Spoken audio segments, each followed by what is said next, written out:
In today's video, I am going to teach you how to connect Wix website to Google Search Console. This is a useful setup if you want Google to better understand your website and start reporting search performance data inside Google Search Console. Once connected, you can confirm that your site belongs to you and make it easier to monitor how your pages appear in Google Search. To begin, go to your Wix dashboard. Make sure you are logged into the Wix account that manages the website you want to connect.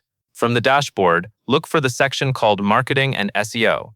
This is where Wix places several tools related to search visibility and site promotion. Inside Marketing and SEO, open SEO Tools. This area includes options that help you manage how your site interacts with search engines and external platforms. Once you are in SEO Tools, find and click Site Verification. This is the part of Wix that allows you to connect your site to services that need proof of ownership. On the site verification page, you will see different verification options. Select Google Search Console and then click Connect. Wix will begin the process of linking your site with your Google Search Console account. Next, follow the sign-in prompts to verify your domain ownership.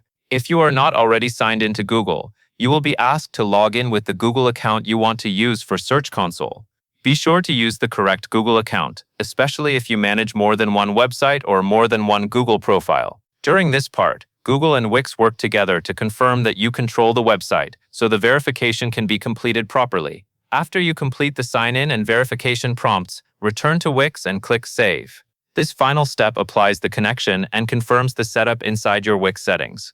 Once that is done, your Wix website should be connected to Google Search Console. If the connection does not appear immediately, give it a little time and then check again, since updates can sometimes take a few moments to process.